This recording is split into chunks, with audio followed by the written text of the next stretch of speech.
Today's question is, how do you overcome lack of business knowledge when you are pursuing your entrepreneurship ambition? How do you overcome the lack of knowledge? Hmm. I guess I pose this one as a question because sometimes people are afraid, and that could be you, that you are afraid of pursuing entrepreneurship because you feel like, but I don't know anything about business. I don't know enough about business.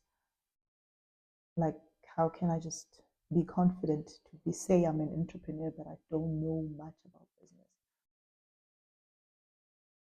And this video is for you because lack of knowledge, right? How do you overcome lack of knowledge? You learn, you acquire knowledge, and learning is a process.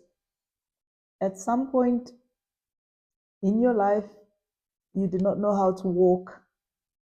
You learned how to walk. And how did you learn how to walk, by the way? You observed others walking, right?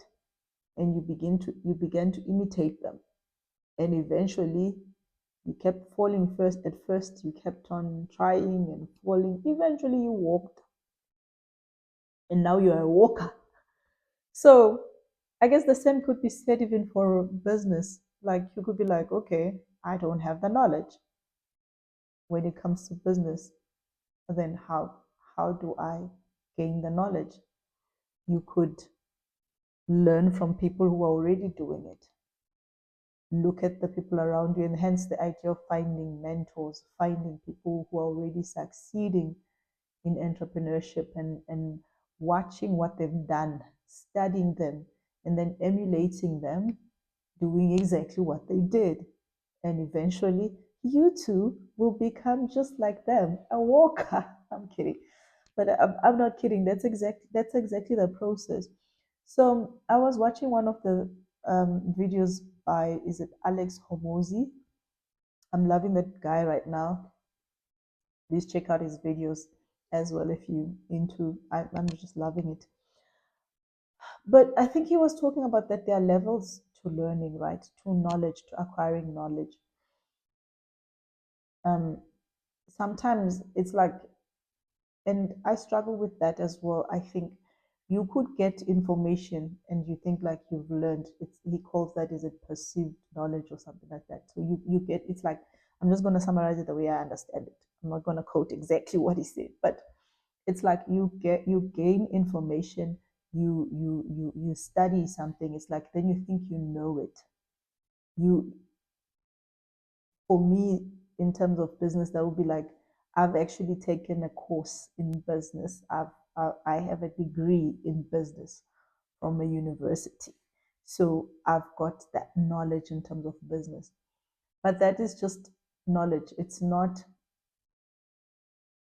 Uh, it's not practical knowledge because it's like theory. So from taking that information first, you need to then be able to execute it. So there is a level of knowledge there and of when you are executing something. So it's like you could read about, simply read about how to draw um, art. That's a level of knowledge, but it's different from you actually drawing some artwork yourself, right? So that's a level of another level of knowledge, and then you mastering the skill of drawing art is something else. Opposite when you are comparing it to just learning about it in theory. That's how I would try and explain it. So, meaning you need to learn, gather the knowledge, but then after gathering the knowledge, it means you need to then execute, meaning all of the knowledge that you've gathered, can you apply it? That's application. That's when wisdom comes in. Wisdom is the application of knowledge. That's from the Bible, right? So can you take what you've learned, what you've witnessed others doing, you've studied what your mentors in terms of entrepreneurship had done. Once you've studied it, can you then execute it for yourself? And that's the tricky part. And that's where A lot of people struggle with that particular part, the execution, because why do they struggle? I'm trying to think of it now, because it sounds simple, but that is where I think it's the difficulty of consistent execution. It's easy to, when people say it's easier said than done, it's the same way as, faith without works. It's easy to say, um, it's easy to just say things, but not to do them. That's, I think that's where it boils down to. To say then do is something else. So on your journey, what are we talking about again? Because you're trying to overcome your lack of business knowledge. On your journey, you have to understand then that after learning, you still have to execute, and execution is another form of learning. And you have to master that. Then it's no longer just theory, but now it's execution. What I would say about that as well is I think we overestimate in our minds what we can achieve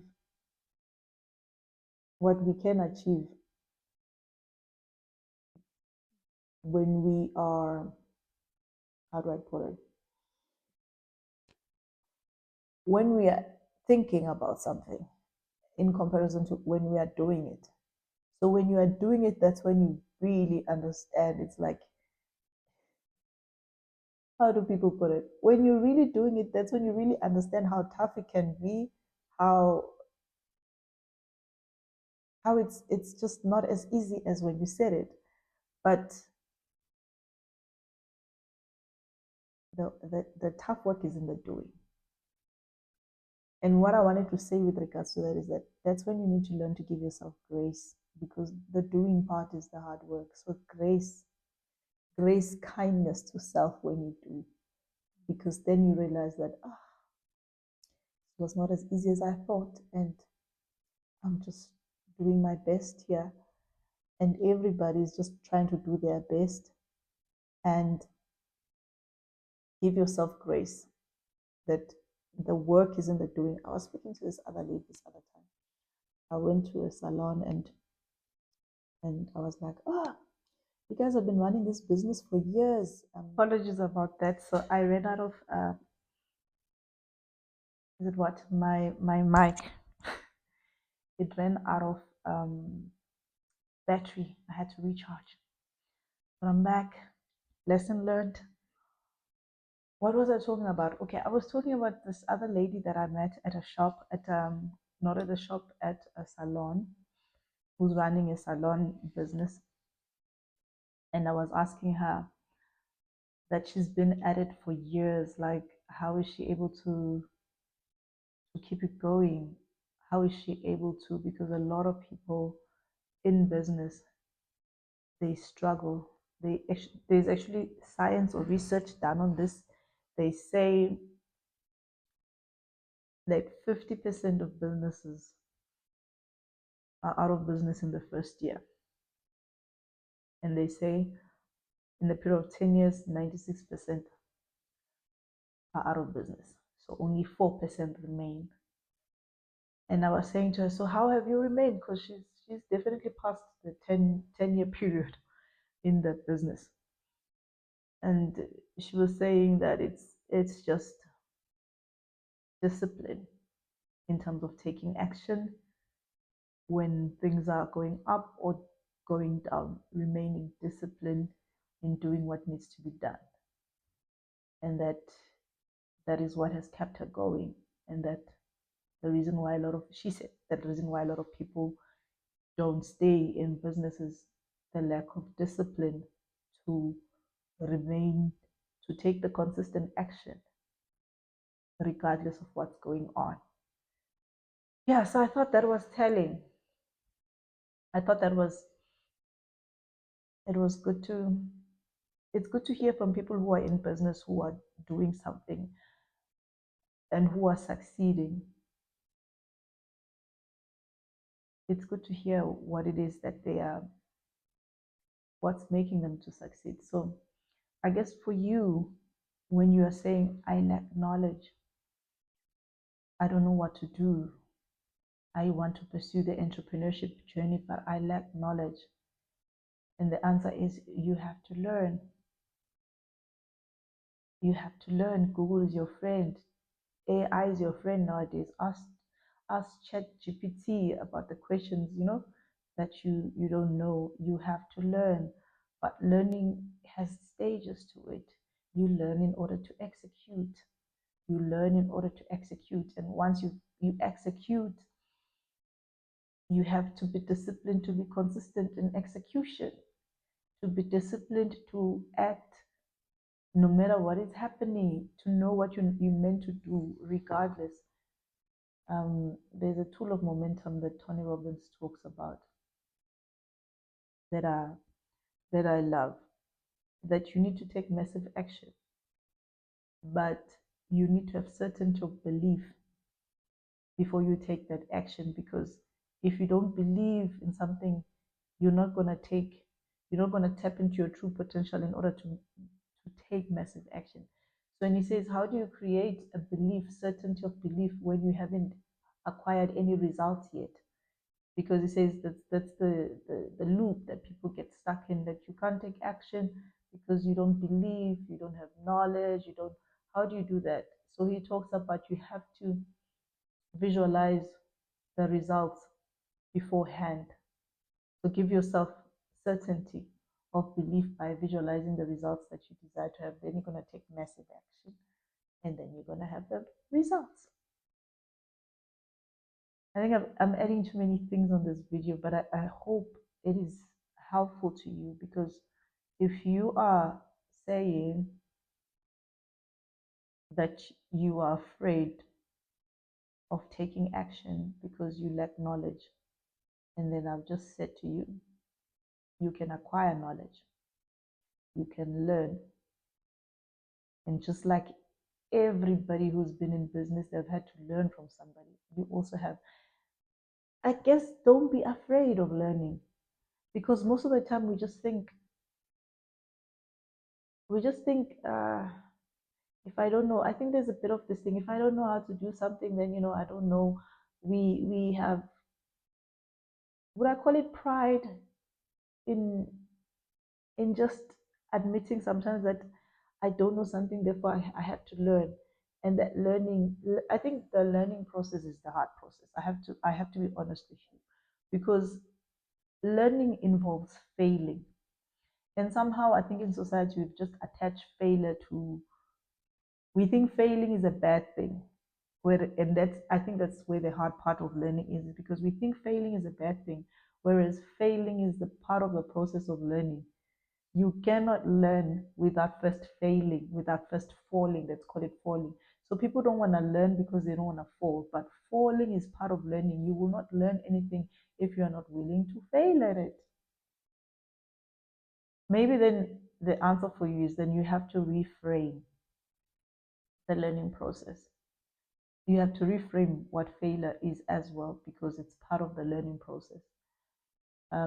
There's this famous quote by Thomas Edison about him failing, is it 1,000 times to make the light bulb before he eventually gets it right. And when he was asked, dude, you failed so many times um, about with designing or making a light bulb, and that I think the answer was that he didn't fail 1,000, but he found 1,000 ways in which it didn't work.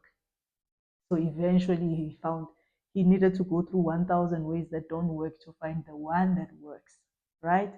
So, and the same it goes with business, with entrepreneurship.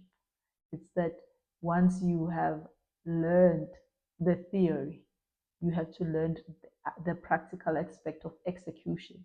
And when you are executing, you're going to fail a couple of times. So meaning you're going to be finding ways in which it doesn't work. And you need to pick yourself up and keep doing it until you find the way that it works. And the nice thing about it is, to minimize the number of ways it doesn't work, you just have to observe someone who's already done it, who's already done those 1,000 mistakes, because they're going to tell you that I did this and that already, and this is the one way it works. So it minimizes you doing the same area, and hence why mentors are important, because they've already done those things. So they're going to tell you that I tried 1, 2, and 3. Don't do that. Just do number 5. And then even when you do number 5, because you are learning, you're still going to make your own mistakes because it's execution. You understand what I mean? Yeah, I think I've said enough. So the question was, how do you overcome lack of business knowledge when pursuing entrepreneurship? And the answer is learn, learn, period. Thank you for watching, and goodbye for now.